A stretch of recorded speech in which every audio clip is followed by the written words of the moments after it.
미성년자 20여 명을 상대로 성범죄를 저지른 혐의로 수감 중이었던 미국의 억만장자 제프리 앱스타인이 숨진 채 발견됐습니다. 교도소 측은 그의 사인을 극단적 선택이라고 밝혔지만 갑작스러운 죽음에 그의 변호인조차 의문을 제기했는데요. 먼저 들어보시겠습니다. We find it very hard to believe that he would be allowed to commit suicide, especially when he was on suicide watch. 네, 그런데 그의 죽음이 때 아닌 미국 내 정치적 공방으로 번지고 있습니다. 헤지펀드 매니저 출신이죠. 앱스타인은 클린턴 전 대통령 그리고 트럼프 대통령 등과 친분을 자랑해 왔는데요. 네, 그의 사망을 둘러싸고 음모론이 확산이 되고 있는 겁니다. 바로 이 음모론을 증폭시킨 사람은 트럼프 대통령이었습니다. 빌 클린턴이 앱스타인 죽음의 배우다. 이렇게 배우임을 암시하는 글을 리트윗한 건데요. 여기에 대해서 클린턴 전 대통령 측은 터무니없고 당연히 말이 안 된다 이렇게 강하게 반발을 했습니다. 반대로요. 진보 진영 인사들은 앱스타인의 영원한 침묵으로 누가 이익을 얻는지 물어야 한다면서 배우로 트럼프 대통령이 있다 이렇게 지목을 하고 있습니다. 억만장자의 옥중 사망의 진실에 세계의 귀추가 주목이 되고 있습니다. 김병익 박사, 이 앱스타인 또 미국 내에서 굉장히 유명한 인물이죠. 네, 나이도 굉장히 많습니다만은 일단은 이 금융에 대한 재벌로 좀 알려져 있는 인사고 정관계와의 친분이 굉장히 두터웠기 때문에 여기에 대해서 지금 우리가 주목해봐야 되는 건 본인 스스로가 미성년자의 성관계에 대해서 재판을 받고 있는 상황이었지만 여기에 누가 공범으로 연루되는가가 미국의 세간의 주목을 끌었습니다. 게다가 지금 나오고 있는 것은 영국의 앤드류 왕자까지 연루가 돼 있는 것 아니냐라는 주장이 또 제기가 됐고요. 트럼프 대통령이 저런 트윗을 알렸는데 사실은 트럼프 대통령이 굉장히 친해요. 90년대 초반에는 트럼프 대통령이 마라라고 리조트에 앱스타인을 초청해서 같이 놀기도 했다 얘기가 나오고 있고요. 지금 2000년대 초반에는 트럼프 대통령이 인터뷰를 했는데 그때 뭐 대통령이 아니고 기업인 입장이었으니까 앱스타인은 정말 멋진 녀석이다. 멋진 녀석이다. 라고 주장하면서 그는 나만큼이나 미녀를 좋아한다. 그런데 그 미녀들이 전부 어리다.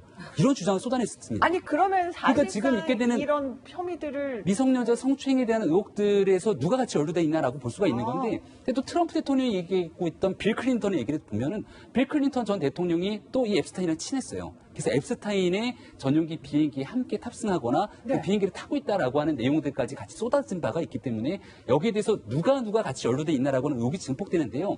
이러한 음모론에 불을 붙이게 된 건 아침 7시 반에 이 앱스타인이 숨진 채로 발견이 됐는데 전날 목욕했다는 겁니다.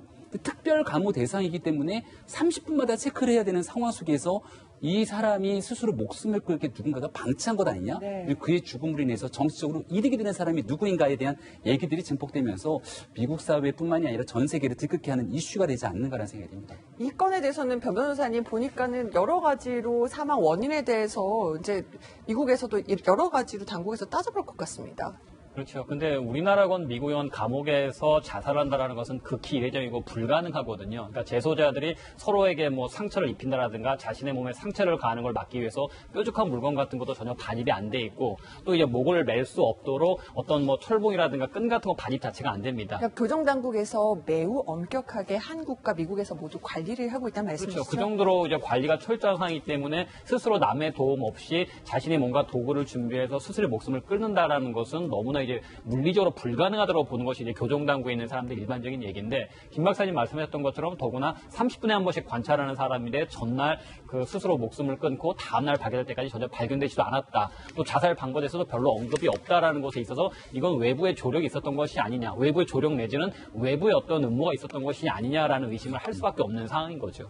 네.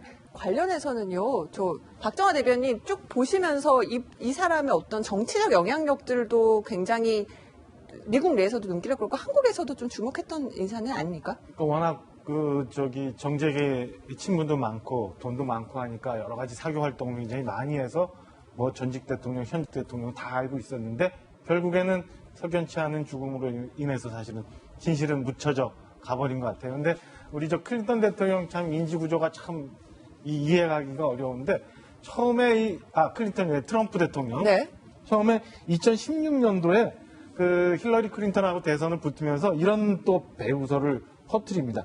당시에 전 빌 클린턴 대통령 당시에 그 백악관 법률 고문했던 빈센트 포스터라는 사람이 있는데 이 사람이 갑자기 죽어요. 이거를 아마 그 클린턴 측에서 음모를 일으켜가지고 죽였다라고 해서 그때도 이런 음모론을 퍼뜨렸는데 이번에도 이제 시작을 그가 빌 클린턴에 대한 정보를 갖고 있었고 그러니까 서로 상대방이 배후다. 네. 이러면서 서로 간에 이렇게 얘기를 하고 진보 진영에서 또 다시 그 트럼프의 약점을 캐기 위해서 이렇게 했다라는 얘기가 있어서 어디까지 굴러갈지는 잘 모르겠습니다만 본인이 이제 이렇게 운명을 달리하면서 진실은 영원히 묻혀져 가는 거 아닌가라는 생각이 듭니다.